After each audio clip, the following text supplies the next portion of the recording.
we inherited a mess.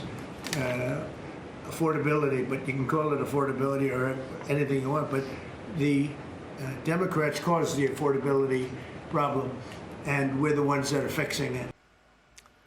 Welcome back. That's President Trump in his cabinet meeting on Monday, talking with farmers, actually. The president is headed to Pennsylvania today to discuss how his administration is making America affordable again. The policy is already working this year, with AAA reporting the national average gasoline price is below $3 a gallon.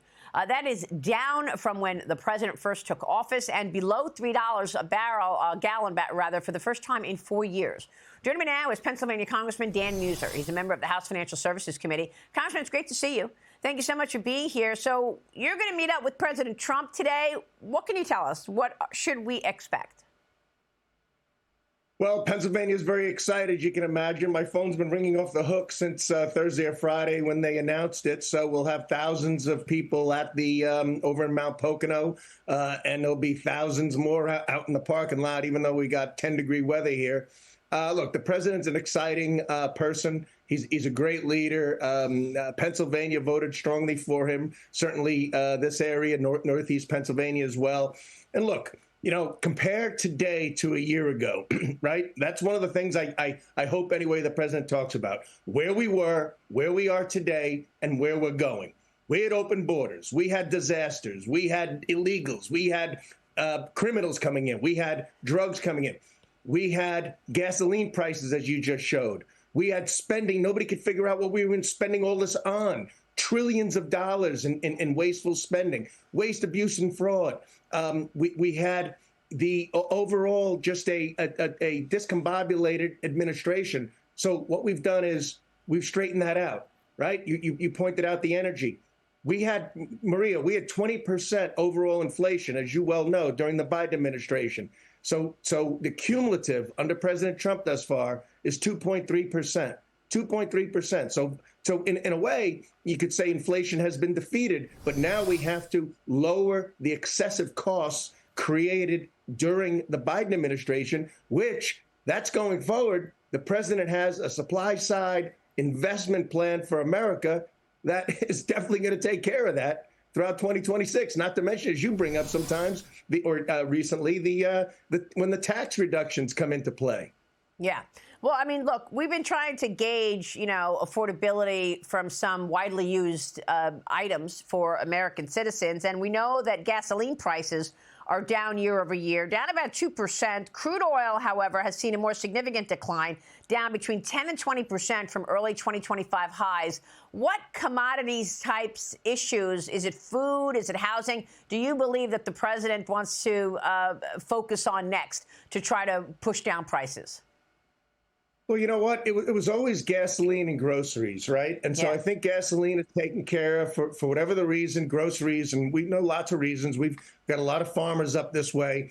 So the president's going to be focused there. As you saw yesterday, he had farmers, one at least from my district, at the White House, going over what's going to be done. And he's going to inject some money into it. And that was largely due to the reliance that we had in shipments and trade with China. China just basically shut us off, particularly of soybeans, and that was real consequential for many of our farmers. So that's why we've worked on that trade agreement. That's why the president's working on all these trade agreements. These countries have serious tariffs on us. He's lowering those, and yes, adding where necessary a bit of a carrot and a stick approach. But that's going to open up markets, and I think my farmers anyway really feel strongly and confident about a 2026.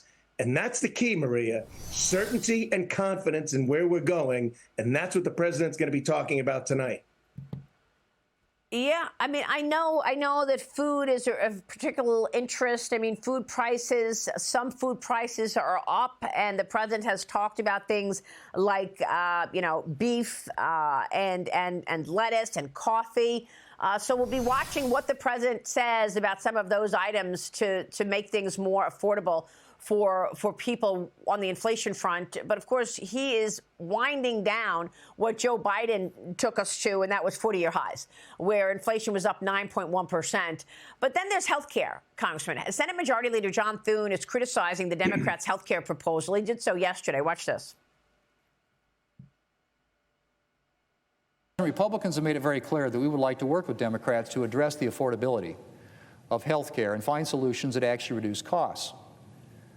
But as Democrats have made clear with this, quote, clean bill, they're not really after health care solutions. They seem to be okay with a 90% fraud rate.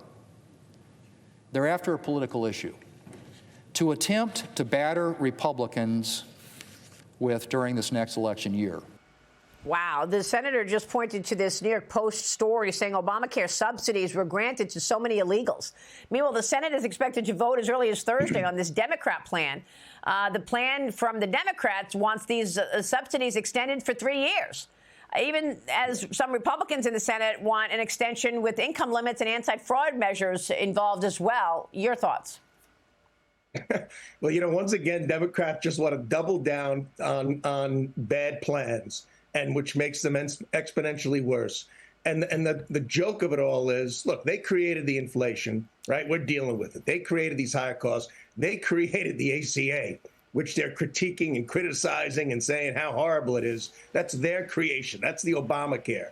So, and then they added to it, of course, during COVID, which sent the prices up and costs up by 60, 70% since then. So it needs correction. There's no chance we're going to do a pure 3-year extension, at least as far as I'm concerned. I think the White House is concerned, and the House is concerned. So look, there's going to be some answers here. We can't change everything overnight. If we could start from scratch, that would be a different situation. We definitely have to remove the COVID-era subsidies to $600,000 incomes. We do need the health insurance money, the subsidy money, the American taxpayer money, not going to the insurance companies, going more directly to patients. And we need some other provisions. We need the AHPs. We need the healthcare savings accounts. The president, what he's doing, for instance, on most favored nation for pharma, that's huge. That lowers costs. So PBM reform. There's a number of good ideas that we've had formulated. The Democrats shut us down, so we really couldn't piece that together, which we were planning. So Mike Johnson's coming out with a plan this week. I'm sure he's going to take the best of the several plans that exist and deliver something that makes sense, that is cost effective, and delivers quality insurance for the American people without pulling the rug out from anybody's feet. Congressman, are you expecting that by the end of this week? I am. We need to get hustling on this. Yeah. Yes. Okay. Congressman, we'll be watching your meeting with President Trump today. It's great to see you this morning. Thanks so much. So good to see you, Marie. Why don't you come to Pennsylvania and visit with us? I would love to. I'm going to try to make that happen soon. Congressman, it's good to see you. Congressman Dan Meuser, all right, in Pennsylvania. We'll be right back.